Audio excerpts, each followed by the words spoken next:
As Celtic come off the back of a massive win in midweek against Aberdeen in the league, attention now turns to Scottish Cup action, Scottish Cup quarter-finals against Rangers at Ibrox this Sunday. In this video I'll look at how both teams are matched up going into Sunday's game, alongside how last weekend's derby may affect proceedings in this one. I'll also look at the impact of the 8,000 Celtic fans that will be placed in the Broomlin end for Sunday's game. When previewing Sunday's game, it's impossible not to look back to last weekend's proceedings, the 2-2 draw in the league, and that is what I'm going to do.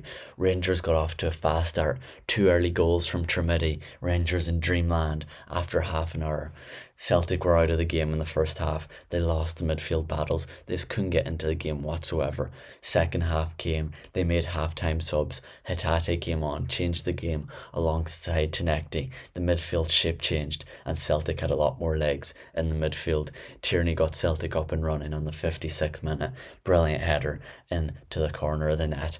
Hatate's penalty was missed in the 90th minute, but he followed it up. The determination to get the ball into the back of the net, to earn Celtic a point, and to keep Celtic in the title race was what was enough for Hatate to bundle the ball into the net, which secured Celtic a point and really psychologically left Celtic with a massive advantage over Rangers. Turning my attention now to Sunday's game, how will Martin O'Neill line up for the game? Well, this is how I think he will.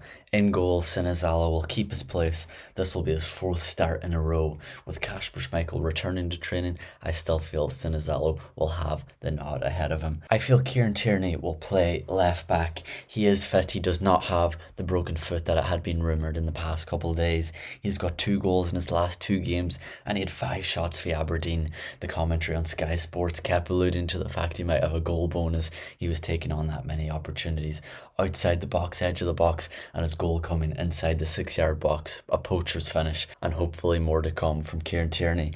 Liam Scales, I feel, will accompany Austin Trusty on his return back to the team after suspension. He will still be suspended for the game against Motherwell next Saturday, the 14th of March, but he will play, I feel, on Sunday, alongside Liam Scales, who's been solid. Unfortunate about the pen, nothing much he could have done, and I have full faith that he will put in a good performance this Sunday against Rangers.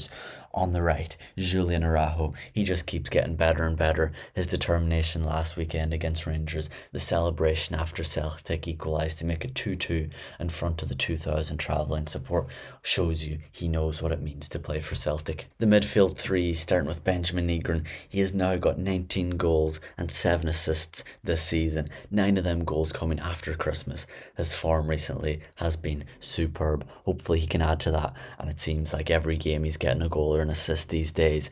Callum McGregor and Rio Hatate, I think, are kind of on the same boat here. First half, Callum McGregor was very poor last weekend. When Hatate came on, McGregor and Hatate really controlled the game. They had more space, more time on the ball, and they need to bring that from the first minute to the last on Sunday, not just a half performance like we seen in Pittodrie on Wednesday night. It wasn't a complete performance. The first 10 minutes, very good. We lost control of the game, and once we lose control of the game, it shifts. It goes out of our control and it becomes a 50-50 game. The front 3 for me is the biggest area of concern. It's really hard to pick players who will play this weekend. I've gone with Tinekti, Maeda and Nyang. Tinekti is a player that I feel is actually better as a sub. But who starts the game then? In that case, do you play James Forrest and Yang on the left? I think Tinekti will start this game, and hopefully he can bring his form that he brought last weekend, the second half. He really was a fine player, took on his man and was aggressive, what we need for the full 90. Like Rio Hatate needs to bring that as well, not just a sub appearance, not just a half a game, a full 90 minutes. Dyson Maeda, for me it's now or never for him. Very poor when he was on the pitch on Wednesday night against Aberdeen. The one-on-one he missed, it just lacked composure, and he looks like a player that's lacking confidence altogether. He doesn't seem in right now. His head doesn't seem like Celtic's title race is his number one priority. It seems like the summer window and a new home, a new location for him to play football is. But hopefully he can prove me wrong. Hopefully he can prove all the Celtic support wrong and put in a massive shift on Sunday. Yang on the right, he hasn't scored a goal or got an assist since the 25th of January, that 2-2 game away to Hearts. He got a goal that day, which is surprising because he's put in some good performances since then, just not getting the rewards from it. Well, that's the Celtic team. How will Danny Rose set up his Rangers side going into this one? Well, this was his team last weekend against Celtic, the 4-2-2-2 formation.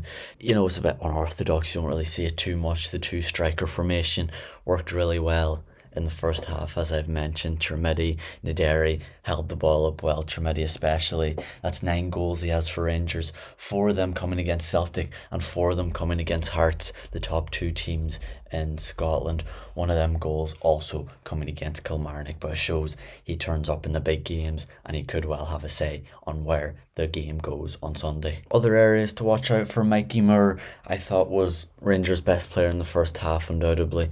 The way he held the ball, Celtic couldn't get anywhere near him. He just had the extra yard every single time. His strength, he looked like a very assured player. You can see why he has such a bright future ahead of him. His potential is so high, and why he'll only be at Rangers until the end of the season.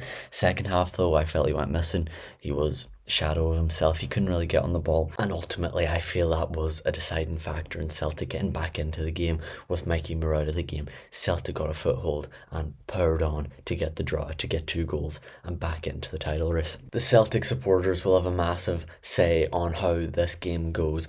8,000 of them will be housed in the Brimley end for the first time since the 2017-18 season. The last game was a 3-2 win for Celtic back in April 2018, when Odsonne Edouard sealed a famous comeback for Celtic after being down to 10 men for the majority of that match. Goals also coming from Tom Rogic and Moussa Dembele in that game. For me, what's most important in this game is Celtic to get off to a fast start. They cannot have a repeat of last weekend. A fast start for Celtic, an early goal for Celtic, would mean the Celtic fans would be in dreamland. 8,000 of them would be partying at Ibrox. The Brimlin would be bouncing, and that is the best way for Celtic to try and get through to the Scottish Cup semi-final. Get the support bouncing, have high intensity football, free flowing football, and hopefully Celtic can get into the next round. Finally now, taking into consideration last weekend's derby, there's been 4 games between Celtic and Rangers this season. The first of them ending in a draw 0-0 at Ibrox,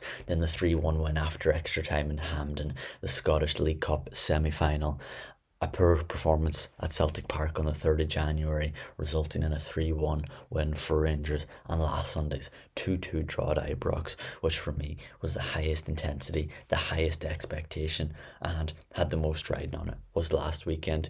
How will Sunday's game be for both teams? How will they be going into it? Well, a couple of weeks ago I'd have said league is most important, but coming into this, I think Celtic have the momentum after Wednesday night. Rangers will be hurting, there's no doubt about that. 2-0 up at half time, just cruising to 3 points, cruising to knock Celtic out of the title race. Celtic could come back. Wednesday night added into that. Rangers will not be looking forward to this game. Celtic will. 8,000 Celtic fans will hopefully be making a lot more noise than the 35,000+ Rangers fans at Ibrox. What is my score prediction for the game, you may be asking? Well, I think Celtic will win this game, unlike last weekend. I think Celtic will win 3-1. I think they'll be firing on all cylinders. Goal coming from Benjamin Negron, Daisen Maeda and Rio Hatate. Well, that is going to be all from me in this video. Leave your comments down below what you think the score is going to be. And until the next video, hail and enjoy the game.